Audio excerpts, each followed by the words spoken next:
ఆచి చికెన్ మసాలా. తన మరణ వార్త తెలియగానే సింగర్స్ అందరూ కూడా దిగ్భ్రాంతికి సంబంధించి మనతో పాటు మాట్లాడడానికి సింగర్ సునీత గారు మనతో పాటు ఫోన్ లైన్ లో అందుబాటులో ఉన్నారు. నమస్తే అండి. నమస్కారం అండి. సునీత గారు, మనం చూసుకున్నట్టయితే సింగర్ ఆశా భోస్లే గారు మరణించారు. మీకు తనతో ఉన్న పరిచయం ఏంటండి? ఆవిడ పాటతో పరిచయం ఉంటే చాలు కదండి. ఆవిడ పాటతో ఉన్న పరిచయం ఉన్న ప్రతి ఒక్కళ్ళు బాధపడేటటువంటి రోజు ఇది. అన్ని కోట్ల మంది అభిమానుల్లో నేను ఒకదాన్ని. మీకు అంటే పర్సనల్ గా తనతో ఏమైనా తెలుసండి? పరిచయం ఉంది, మంచి అనుబంధం ఉంది. కానీ అది షేర్ చేసుకోండి నేను జనరల్లీ, కాబట్టి అది అక్కడితో వదిలేద్దాం. అయితే చాలా చాలా మంచి గాయనిమణి, అని నేను చెప్పడం అని కాదు కదా, ప్రపంచం అంతా కోడే కూస్తుంది. సింగర్ వయసు తర్వాత చెప్పండి అంటే భోస్లే గారితో మీకున్న మెమోరీస్ ఏమైనా ఉన్నాయా? మంచి మెమరీస్ ఉన్నాయండి. రమణమూర్తి గారు అని హైదరాబాద్ లో ఒక అభినందన, నీరాజన ఈ సినిమాల ప్రొడ్యూసర్ ఒక ఆయన ఉన్నారు. ఆయన ద్వారా హైదరాబాద్ లో ఉన్నటువంటి గాయని గాయకులందరికీ ఆశా భోస్లే గారు అలాగే లతా మంగేష్కర్ గారితో పరిచయం, ఆ అదృష్టం ఆయన వల్ల ఏర్పడింది అనమాట.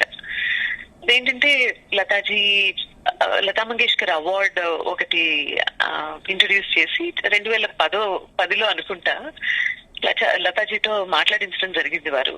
అలాగే మేము కూడా తిరుమల తిరుపతి దేవస్థానంలో పాడాము. అదే సందర్భంలో ఆశాజీని కలవడం జరిగింది. ఆవిడకి చీరలంటే చాలా ఇష్టం. మేము రకరకాల సందర్భాల్లో రకరకాల ప్రొఫెషన్ కి సంబంధం లేకుండా చాలా మంచి మంచి కబుర్లు, ఏదో నా ఏజ్ గ్రూప్ లాగా ఆవిడ మారిపోయి ఏదో ఇద్దరు ఫ్రెండ్స్ మాట్లాడుకుంటే ఎంత మంచి ఫీలింగ్ ఉంటుందో. సో ఆవిడ ఎనీ ఏజ్ గ్రూప్ తో కలిసిపోయేటటువంటి ఒక ఓపెన్ మైండెడ్నెస్ ఉన్నటువంటి చాలా మంచి వ్యక్తి. అండ్ చాలా ఎలా చెప్పాలి అంటే చాలా ఫ్రీగా ఉంటుంది ఆవిడతో ఉండడం. కాంప్లికేషన్స్ ఉండవు. ఏమన్నా అనుకుంటారా, మొహమాట పడాల్సినటువంటి అవసరం లేదనమాట. చాలా వెల్కమింగ్ గా ఉండేవారు వారు. అయితే బాలీవుడ్ సింగర్ అయినప్పటికీ కూడా ఆశా భోస్లే గారు తెలుగులో కూడా చాలా సాంగ్స్ పాడారు. అది చాలా గొప్ప విషయం అనే చెప్పుకోవాలి. ఎందుకంటే వేరే లాంగ్వేజ్ అనేది చాలా కష్టమైన పని, అందులో సాంగ్స్ పాడడం అనేది కూడా చాలా కొంచెం కష్టంగా ఉంటుంది. మీరేమంటారు?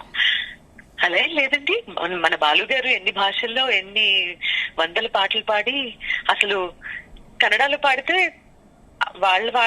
అసలు బాలు గారు కన్నడ ఆయనేమో అని వాళ్ళు ఎంత ప్రేమిస్తారు. మనందరికంటే ఎక్కువ కన్నడ వాళ్ళు బాలు గారిని ఎక్కువ ప్రేమిస్తారు బై ద వే. సో ఆ గౌరవం, ఆ మర్యాద ఒక ప్లేబ్యాక్ సింగర్ అన్నప్పుడు వీళ్ళందరూ ఏంటంటే అండి gifted. They happen to this world. మనం ఎంతో అదృష్టం చేసుకున్నాము. వాళ్ళ ఇరాలో వాళ్ళ పాటలు మనం వినగలిగే అదృష్టం మనకి దక్కింది.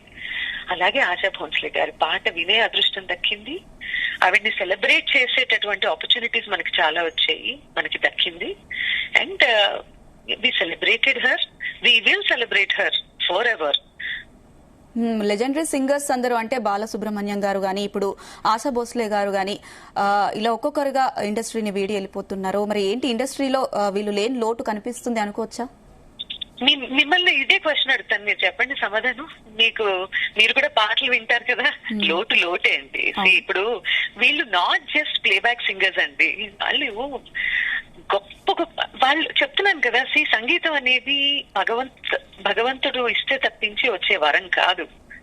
వీళ్ళు సాక్షాత్తు భగవంతులు నా దృష్టిలో. ఒక ఆశా భోస్లే గారు, ఒక లతా మంగేష్కర్ గారు, బాలు గారు, ఘంటసాల మాస్టర్ గారు. ఒక బాలులాగా ఇంకోళ్ళు పాడలేరు, ఒక ఆశా భోస్లే గారు లాగా ఇంకోళ్ళు పాడలేరు. సో ప్లేస్ ని ఇంకొకరు భర్తీ చేయలేరు. ఇర్రిప్లేసబుల్ అండి, ఇర్రిప్లేసబుల్. సో వారు సహజ మరణం కాబట్టి మనం ఎక్కువగా మాట్లాడుకోవడానికి ఏం లేదు. నిజంగానే చాలా బాధగా ఉంది.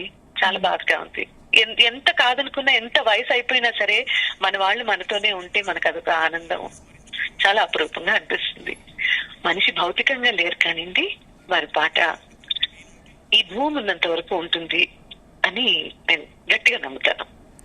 ఓకే అండి. సునీత గారు, ఆశా భోస్లే గారు పాడిన సాంగ్స్ అన్నిట్లోనూ మీకు ఇష్టమైన సాంగ్ ఏది? అండ్ ఒక్కసారి మా కోసం అలాగే ఆశా భోస్లే నిజంగా ఏమనుకోవద్దు, నిజంగా పాడే మూడ్ లేదు ఇప్పుడు. ఒక సాంగ్ సేమ్ రీజన్ వద్దండి. లెట్స్ ప్రే.